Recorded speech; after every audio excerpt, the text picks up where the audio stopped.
Perguntas, como fizemos na primeira ali. Começando, tem duas pessoas aqui no centro. A gente é old school aqui, ladies first. Depois, não, lady é ela. É bom esclarecer, né? É bom esclarecer. Bom dia, obrigada. Meu nome é Denise. Eu queria, talvez, que você falasse um pouco mais, Marta, mas eu acho que isso permeia todos os... todo mundo que apresentou. Como fica a questão de educação do usuário na questão de saúde básica, né? Porque a gente tem até o usuário da saúde suplementar. Eu vou citar um exemplo, porque eu trabalho com envelhecimento. A gente tem o Prevent Senior, que é um plano privado e que nasce com essa questão de saúde básica. Então, você passa por um médico para poder percorrer os outros. E o usuário reclama disso. Eu não consigo visitar o número de especialistas que eu gostaria, porque o brasileiro, na verdade, acaba gostando do que é o modelo que a gente tem hoje.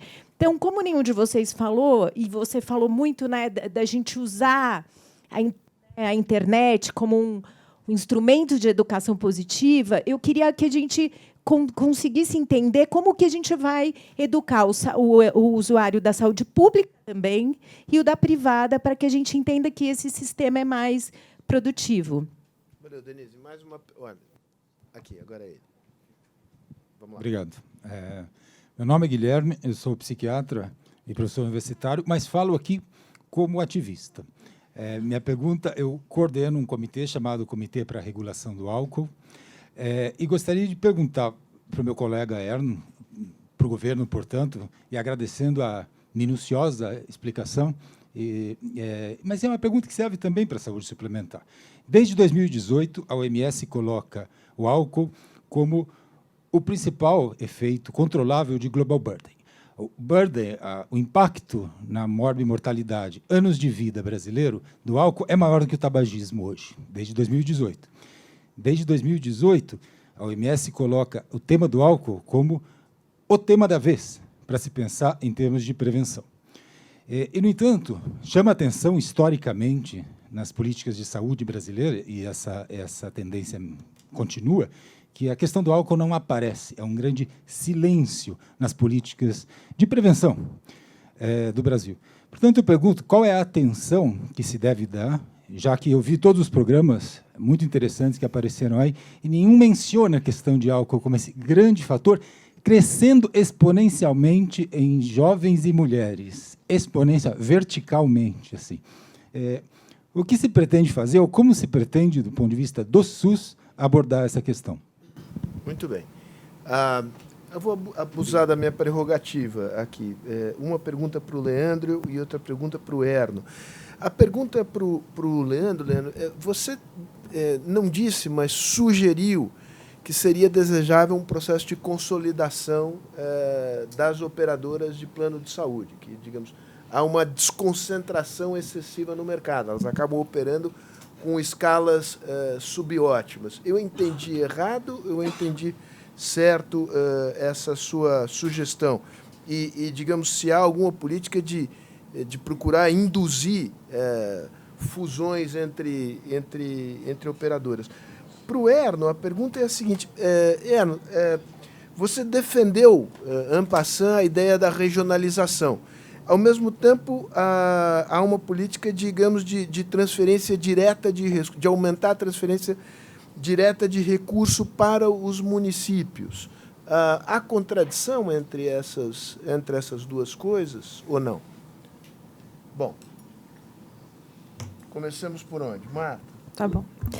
Bom, para mim, educação está dentro daquela frase lá, informação, como item número 1, principalmente na saúde, né? E aí eu vou pegar primeiro a parte da atenção básica. Durante muito tempo, quando ainda vivia um passado remoto lá na agência, a minha discussão com a educação era o seguinte: a gente, sistema de saúde suplementar, passava a imagem para as pessoas na hora de vender o plano, na hora de comunicar o acesso, na hora de comunicar os direitos. E isso foi sendo passado durante muito tempo como se a atenção primária, a atenção básica, o que a gente quiser chamar, fosse coisa para pobre. Então, na cabeça da pessoa, ter um acesso gerenciado via atenção primária significava um plano de pobre ou um acesso igual ao SUS que ela não queria, ela queria se afastar. né? E isso era reforçado nas propagandas, né, de comerciais, onde você tinha toda a tecnologia atrás, o avião, né, aquele black card que era vendido e que você podia consumir à vontade. Então, a educação para a utilização do sistema, ela passou muito tempo por isso, né? A gente está vendo essa virada em 2019. E aí, se a gente falou isso durante 25 anos para as pessoas, a gente não vai querer que em um ano essa mentalidade vire. Então, assim, a educação para consumo, o que significa saúde e como eu devo consumi-la, entre aspas, porque eu acho esse termo ruim para a saúde, ela precisa acontecer e ela precisa virar o mais rápido possível. Teve uma fala do Sequim que eu até tinha anotado para comentar, porque eu acho importante, que também diz respeito à educação, que é a culpabilização, né? Então, assim, como que eu, hoje, quero colocar numa pessoa, no indivíduo, pessoa física, que tem lá o seu nível de instrução, uma culpa por um conhecimento que ela não tem, tanto de utilização, mas também quanto de cuidado, né? Então, quando a gente tenta jogar isso para o indivíduo, sem a gente de verdade dar ferramentas para que ele... Aí eu vou usar outra palavra que a gente já estragou, que é que ele se empodere, que ele entenda o que significa aquilo e como que ele vai usar essas ferramentas através da educação para a gente lá no futuro chegar nesse lugar. Então, acho que passa por fala, passa por comunicação, passa por educação, mas passa também por uma revolução na forma como a gente pratica, vende e comunica a saúde suplementar. Então, isso eu já venho falando há muito tempo. Eu acho que agora isso começou a tomar corpo e a gente começou a falar sobre isso. E do álcool, eu acho que é muito parecido com o tabagismo, né? Enquanto a gente não entender que a gente precisa ter políticas macro e políticas micro para lidar com esse problema de saúde pública, a gente não vai conseguir lidar, né? O tabagismo ele foi bem sucedido porque ele teve um monte de política durante alguns anos, centro de segurança, ida, enfim, todas as políticas que a gente tem públicas para tratar com problemas de saúde, elas são de longo prazo, mas a gente precisa ser firme, a gente precisa ter, de verdade, uma conscientização de todo mundo que isso precisa ser feito, né? Acho que é muito parecido a coisa em similaridade. Agora, a educação e a informação, para mim, é o início de tudo, principalmente para chegar na atenção primária na saúde suplementar. Isso começa a melhorar, mas não está resolvido. Sequim, antes de passar a palavra para o Leandro, você quer comentar essa questão da escala das operadoras ou não é um tema... Eu posso comentar, mas certamente vai ser na mesma linha que o Leandro vai comentar. Você não quer? Então fala. Eu comento. Aliás, eu quero me alinhar com o Guilherme e sentir falta na sua apresentação de dados sobre alcoolismo, sobre o uso de álcool. Eu acho que é, de fato, como você bem apontou, um problema crescente e grave. Nós temos que ter, eu acho, ações nessa linha aí. Para ir direto na questão da escala, você tem, de fato, um conjunto grande de operadoras que tem um número de beneficiários pequeno. Tem operadoras com menos de 1.000 vidas. Podem operar? Podem, mas a natureza provoca, às vezes, sustos na gente. A gente sabe a incidência de doenças graves, catastróficas na população. A chance de acontecer numa operadora pequena não são muito grandes, tem poucas vidas. Mas se acontecer um caso, é a derrocada daquela operadora. Então, escala é muito importante, para diluir o risco, mais do que para diminuir risco. Diluir significa diminuir a variabilidade da despesa. Um caso catastrófico numa operadora pequena pode ser fatal. Um caso catastrófico a mais do que o previsto numa operadora grande não é nem percebido nas contas. Então, o lado diluição de risco, diminuição de variabilidade, aumento de previsibilidade, a escala é importante para isso. Escala também é importante por uma outra razão. A operadora tem custos consigo mesma. Custos que hoje estão na faixa de 15% da receita como um todo. E diga-se desde logo que esses custos caíram, e muito, no conjunto das operadoras. Os dados são da ANS, em torno de 35% a 40%. O custeio administrativo das operadoras nos últimos 10 anos. Então, elas fizeram um esforço grande para melhorar a sua gestão. Agora, o custo existe. E quanto maior o número de beneficiários, menor o custeio administrativo per capita. Os dados da ANS mostram que isso vai de 15% a 50%, a R$ 50 per capita, ou seja, é um impacto razoável. Por tudo isso é que a consolidação não deve ser vista como uma coisa ruim. A consolidação não é sinônimo de concentração, tecnicamente é, mas não é do ponto de vista de concentração dos órgãos de defesa da concorrência, que observam a participação da maior, das 4 maiores, os índices REFINDAL, não sei das quantas. Sob esses pontos de vista, ainda não é preocupante a concentração. Agora, essa enorme quantidade de operadoras pequenas, de fato, poderão enfrentar resultados. Eu acho que o Leandro vai falar, ele esteve muito envolvido nisso, na edição de uma norma, exatamente no sentido da sua pergunta, de no fundo, retirar obstáculos a esse movimento de consolidação. Mas deixa o Leandro, que conhece muito mais assunto. Não dá spoiler agora. Do que eu. Leandro, sobre políticas, digamos, de facilitação ou indução de um processo de consolidação. Bom, preliminarmente, é importante dizer que, independente de qualquer ação da agência, esse processo ele já vem ocorrendo naturalmente. No início da regulação, haviam mais de 2.000 operadoras de plano médico hospitalar. Hoje em dia, como eu comentei, já estão em torno de 750. Então, esse processo de enxugamento ele já vem ocorrendo de forma natural. O que eu acho que esse ponto me dá uma oportunidade de falar também é sobre um aspecto importante que afeta muito o setor, que é a questão da insegurança jurídica relacionada à operação desse negócio. Por exemplo, você poderia ter operadoras de porte menor comercializando planos ambulatoriais, como está previsto em lei, né? Ou seja, sem a internação hospitalar, como já está previsto em lei. Só que hoje, dos 47,5 milhões de beneficiários de plano de saúde, quem tem plano ambulatorial apenas é um conjunto em torno de 1.400.000. Ou seja, um número muito pequeno de beneficiários possui um plano de segmentação menor. E por que isso acontece? Essencialmente, insegurança jurídica. Porque uma vez que o indivíduo tem um plano ambulatorial, né, se ele precisa de uma internação de urgência e emergência, as 12 primeiras horas estariam garantidas pelo operador de plano de saúde. Mas, a partir daí, o que a regulação diz cabe à operadora arrumar uma vaga no SUS. Então, não ocorre isso, né? Então, na prática, muito poucas operadoras comercializam um plano de segmentação ambulatorial, né? Por quê? Porque tem essa insegurança jurídica que acaba, portanto, inviabilizando, né, um modelo de negócio que poderia, eventualmente, ser sustentável para operadoras de porte menor. Daí a minha fala também sobre a necessidade de discutir essa maior integração público-privado, esses vasos comunicantes entre a atenção que é dada no setor público e no setor privado.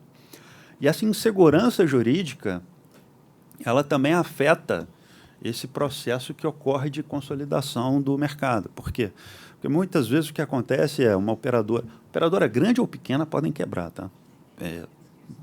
Só para deixar isso claro, né? A questão de gestão de operadora, grande ou pequena pode quebrar.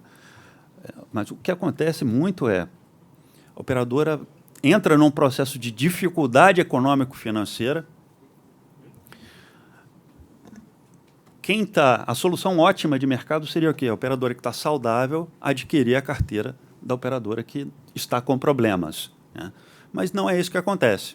O que acontece é a operadora saudável vai adquirindo os melhores contratos da operadora que está com problema. Então, a operadora que está com problema vai ficando cada vez pior. O serviço vai deteriorando. A ANS adota uma medida administrativa, muitas vezes é vista como ineficiente nesse processo, porque demora a dar uma solução, exatamente porque essa solução de mercado que seria desejável não ocorre. E não ocorre por quê? Também por insegurança jurídica. Eu já peguei um episódio em que uma operadora comprou a carteira dessa primeira, a terceira comprou a carteira da segunda, a quarta comprou a carteira da terceira, e a quarta tomou um bloqueio judicial de 34 milhões por conta de uma dívida da primeira. Então, assim, não tem due diligence que consiga pegar esse tipo de situação. Então, E, obviamente, isso afeta outros setores econômicos, não só a saúde suplementar, mas, no caso da saúde, isso traz consequências perversas para o beneficiário, que acaba ficando amarrado, né, numa operadora que está em processo de deterioração e que não há uma solução ótima de mercado vindo a socorrer. Então, resumindo a ópera, né, independente do que a gente faça, né, esse processo de consolidação ele tende a continuar, né. Agora, o que acho que a gente pode pensar, né, enquanto país é como é que se viabiliza, então, determinados serviços de assistência à saúde, por exemplo, né, ambulatoriais, e aí na atenção básica, né, que é uma questão que o Ministério vem investindo muito, talvez esse possa ser até um fator a contribuir no aumento do acesso à população à atenção básica de saúde. E, paralelamente, também discutir a questão da insegurança jurídica que permeia não só o setor de saúde, mas também outros setores econômicos e que podem trazer uma dinâmica melhor para o setor, já que os ineficientes acabam durando muito tempo, né? E para a produtividade de um país crescer, você precisa se livrar dos ineficientes de forma mais rápida, né? Acho que, mutatis mutandis, você tem um problema de escala também no setor público, com a presença excessiva de hospitais municipais de baixa escala. Então, eu devolvo a provocação para você, Erno. Essa relação eventualmente conflituosa entre uma menção à regionalização de um lado, mas uma política de aumento da transferência para os municípios. Vou deixar o álcool para o final. É sempre melhor, assim, a gente fica mais... Esses 7 para 8 meses da gestão do Ministério da Saúde, a gente estava trabalhando com 4 eixos estruturantes. Um deles é o acesso, que está representado em termos macro no Saúde na Hora. O segundo é a questão do provimento médico, que é o Médicos pelo Brasil. O terceiro é o financiamento, que a gente deve ter finalização de discussão com o CONASEMS e CONAS agora no mês de agosto para aprovar no mês de setembro na CIT. Quem conhece o SUS sabe desse rito de tomada de decisão conjunta entre os 3 atores. E o quarto é a regionalização, que não deu para ser concomitante aos 3 primeiros, porque a nossa equipe tem sua limitação cognitiva e de trabalho, não conseguia fazer as 4 coisas ao mesmo tempo, mas ela estava prevista, de alguma maneira, nesse desenho. Tá? Qual é a encomenda do ministro Mandetta em relação à regionalização? Eu acho que não tem uma contradição muito grande, se há alguma, né, Fausto. Por quê?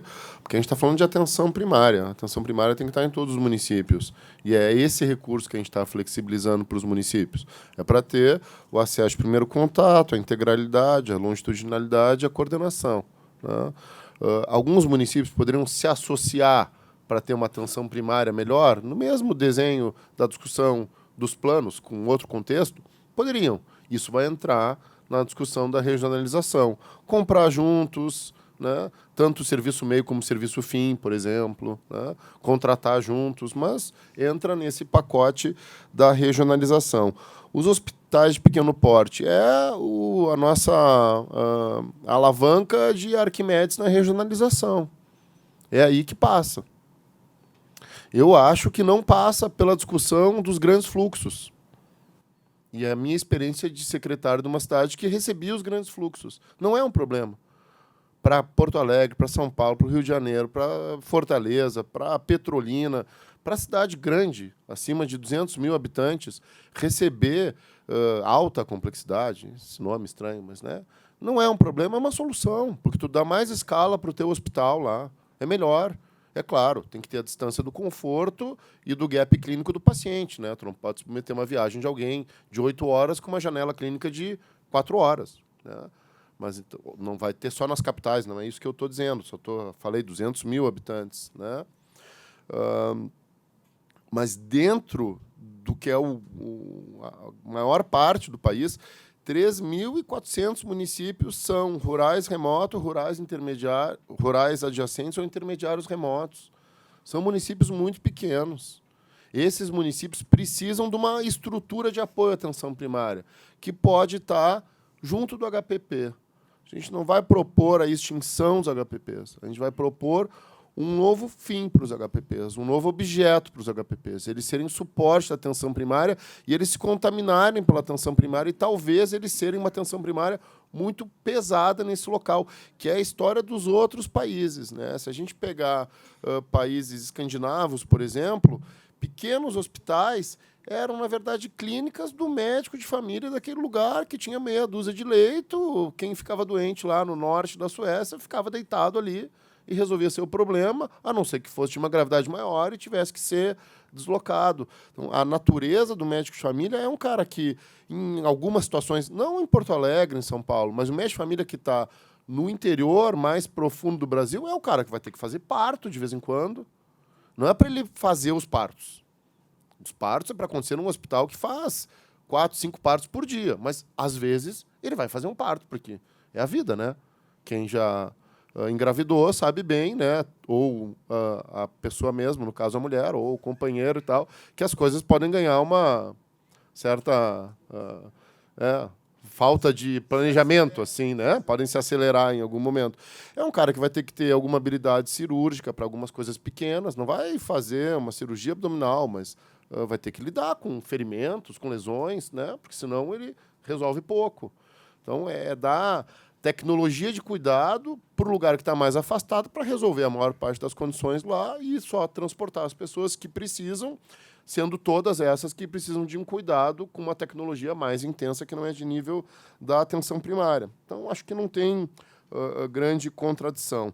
Tem muitas coisas que não são estruturantes, mas fazem parte desses 4 blocos estruturantes que a gente vai começar a apresentar agora, né? Semana que vem, não, nessa quinta, vou falar de antemão.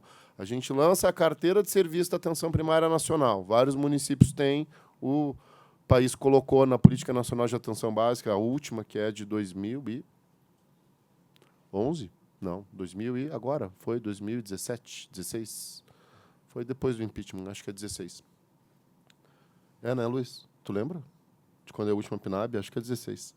Está lá, mas não foi feita. A gente vai começar a trabalhar com coisas de agenda e acesso, né? Não adianta ter o serviço funcionando por mais tempo e o fluxo não ter criatividade, não ser contemporâneo, moderno e tal, né?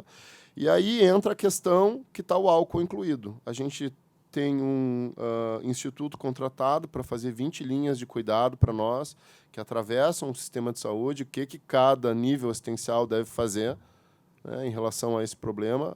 O uso abusivo do álcool é uma desses problemas, então a gente vai desenhar um pouco o fluxo adequado, do ponto de vista teórico-técnico, do paciente na questão do uso abusivo do álcool.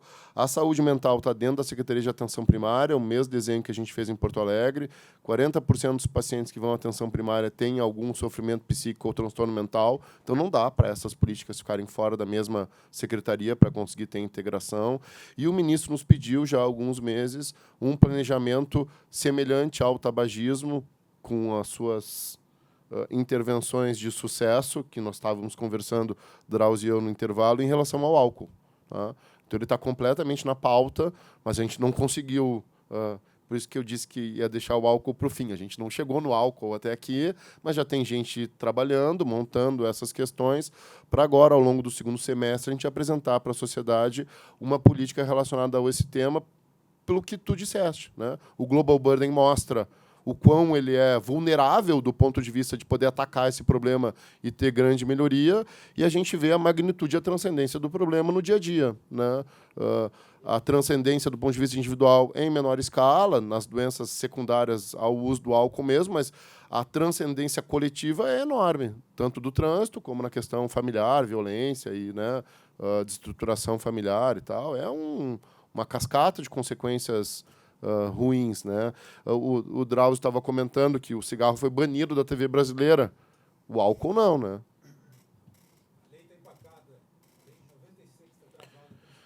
Não, e isso, assim, na novela não aparece ninguém fumando, mas aparece gente bebendo. O copo de uísque, aquele que nem sei se alguém bebe ainda quando chega em casa, né? Eu nunca bebi uísque na minha vida, mas ele continua, né? Aquele copo de uísque lá. Bom, a gente pode conversar depois, é um tema mais sensível e tal, né? Eu sou médico de família, posso dar algumas sugestões aí em como lidar com a questão. Se for grave, talvez tenha que ir para um CAPS-AD, daí a gente vai vendo qual é a linha de cuidado e o fluxo do paciente. Então, eu não tenho uma resposta pronta para te dar, mas eu tenho um compromisso para colocar em público no vídeo, entendeu? Que é um ponto que a gente vai trabalhar de maneira muito forte. O crescimento do LENAD 1 para o 2 é exatamente esse que tu diz, é jovens e mulheres, né? Muito importante o crescimento do consumo em mulheres, né? Muito importante. O crescimento econômico trouxe crescimento de consumo de álcool no Brasil, né? Porque as pessoas tinham mais renda para gastar no que não fosse a subsistência. E uma das coisas que gastaram foi em bebida alcoólica, né? Então, é um assunto para se debruçar. E é um assunto que não pode ser segmentado, né? Então, a segmentação ela pode se dar por algumas coisas muito estruturais, como o financiamento, porque quem é do ramo entendeu o que a gente está fazendo no financiamento, né? No momento que a gente começa a dar valor para o que é o cuidado, isso é uma janela de oportunidade de colaboração inacreditável, né? Mas ele também tem que se dar no que chega direto nas pessoas. Por exemplo, trabalhar conjuntamente a questão do álcool, e agora eu estou fazendo um convite público entre a saúde suplementar e a saúde pública, por que não? Né? Não tem nada que faça com que a gente não pudesse fazer alguma coisa conjunta e talvez, em algum sentido, a saúde suplementar tenha alguma penetração de agenda midiática, assim, às vezes até um pouco mais forte, né? Com seus próprios clientes e até de um ponto de vista da sua bandeira, um pouco de envolvimento social e tal, né? Vários planos maiores fazem isso, né? Mensagens públicas de cuidado, de saúde. Então, pode ser uma boa oportunidade para a gente poder discutir. Tá? Muito obrigado. Desculpem ter falado demais antes. Bem, André quer falar alguma coisa? Eu vou falar rapidinho. Primeiro, esclarecer que eu tomo uísque muito ocasionalmente. Mais gosto. Depois dar aviso que a gente tem um almoço agora aqui para todos, comida saudabilíssima. A gente retoma às 2h. Todas as exposições, segundo me foi dito, já estão disponíveis na página da Fundação no Facebook. Então, todo mundo pode tirar fotos aqui, não tem problema nenhum, mas tudo estará disponível. Aliás, já está disponível na página do Facebook. André. Pois bom, queria antes... Faz no microfone.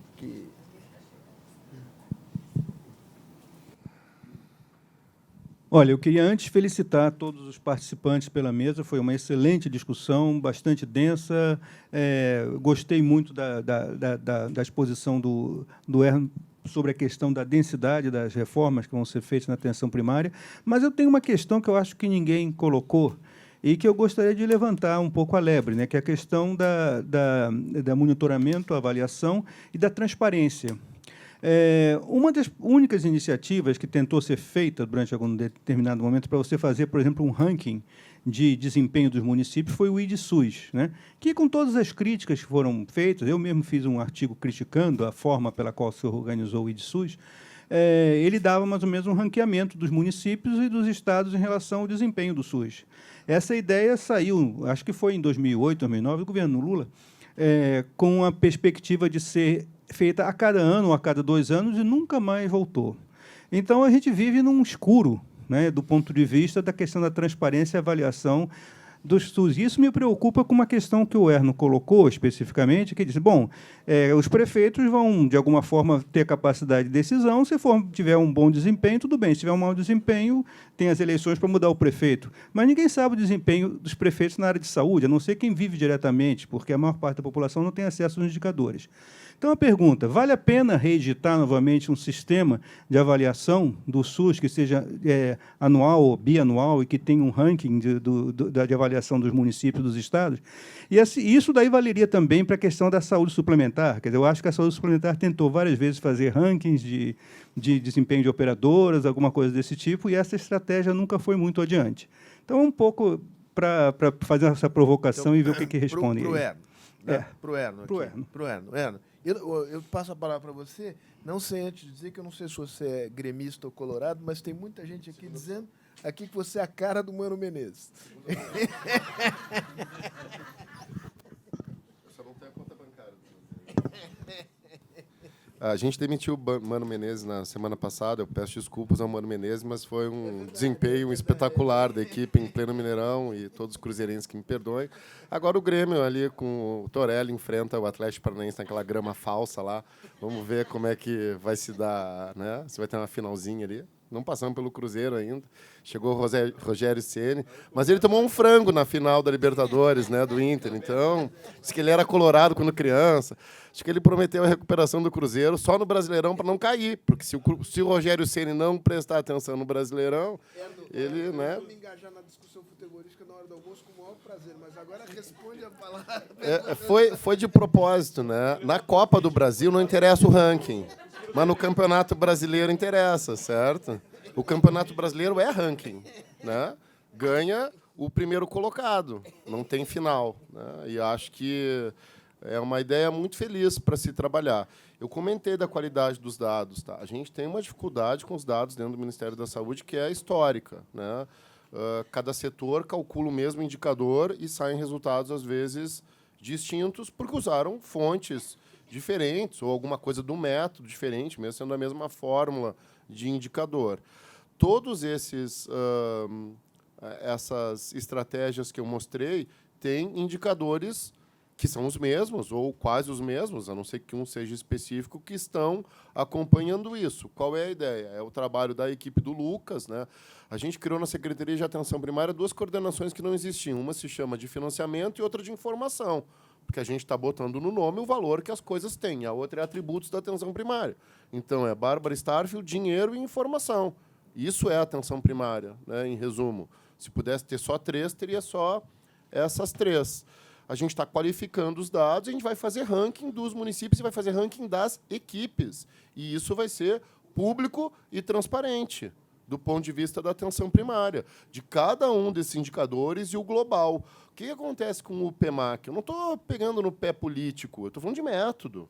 A cada edição do PEMAC, a gente tem milhares de recursos de municípios que não concordam com a sua nota, porque tem 1.215 perguntas. Quem vai entender que o resumo de 1.215 perguntas sou eu, né? Se eu me separar em 1.215 partes, cada unha e tal, eu não vou me reconhecer espalhado no chão, né? Não vou ter a cara do Mano Menezes, né? Então, tem que ser um método que o município concorde. Por isso que a gente está acordando com os municípios os indicadores, com o CONASEMS, para eles se verem ali de verdade e acompanharem na mesma base de dados e na mesma fonte. A Folha de São Paulo publicou um artigo falando do governo domingo. Eu recebi com 2 horas, não pela Folha, por alguma outra questão para responder. Obviamente, não deu tempo. A gente refez os indicadores agora na segunda, usando as bases públicas. Metade deles tem outro resultado. E eu não acho que a Folha fez errado. Ela usou outra fonte das muitas que estão disponíveis. E pode ter uma terceira também forma de cálculo com outro resultado.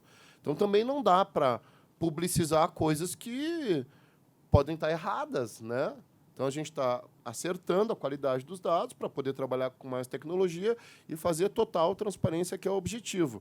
E eu acho que, às vezes, a história explica um pouco as coisas, né? Alguém comentou isso em algum momento hoje. Aí, quando a gente estava na gestão lá em Porto Alegre, a primeira coisa que a gente fez foi publicar as listas de espera das consultas dos pacientes, que eram horríveis. Elas aumentaram nos primeiros meses. Aí, todo mês, vinha um jornal lá. E aí, secretário, o senhor não faz nada, aumentou a lista. Aumentou, para todo mundo saber, aumentou. A gente tinha 26 mil pacientes na lista de ortopedia em janeiro de 17, agora, em junho, tinha 6 mil. Aumenta em todo o Brasil. A gente reduziu para 1/4 em 2 anos e 4 meses. Demorou. A gente teve que contratar serviço, aumentar a oferta, regular a lista, capacitar os profissionais da atenção primária, discutir os casos, colocar a telemedicina no processo. Não se faz isso do dia para a noite. Do dia para a noite, tu faz mutirão. Mutirão é bom, ele esvazia a lista. Mas se tu não fizer outra coisa depois, ela cresce, porque tu tirou água de balde. E se continua com goteira, ela cresce. Então, é bom mutirão, no início, principalmente, se tu tem condições e tal, porque tu dá uma esvaziada na pressão e aí tu regula o processo. Mas se tu fizer só isso, tu vai aumentar depois de novo. Às vezes aumenta até mais, porque ainda passa uma sensação de agilidade, velocidade, e mais pessoas que nem iam para a fila, né, vão para a fila. Então, soluções... É um problema do sistema, né? A gente não tem tempo de fazer as coisas.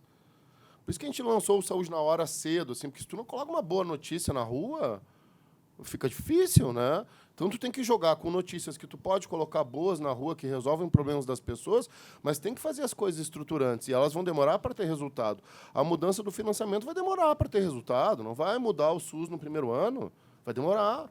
Se ela se mantiver e vai ser ajustada, e quem vir depois vai melhorar, e vai ter ideias muito melhores que as nossas, talvez a gente venha com um período longo, com um período longo de tempo, um impacto disso nos indicadores de saúde. Para isso, eles têm que estar transparentes, publicados, e tem que ser ranking, no meu ponto de vista. Eu não vejo nenhum problema em ter ranking, né? Nem todo mundo quer ranking, né? Às vezes tem gente que não quer. O Inter não quer no Campeonato Brasileiro no momento, mas o Grêmio está na segunda página, se eu me recordo bem do ranking. Bom, o almoço está servido. Retomamos às 2 horas. Obrigado a todos.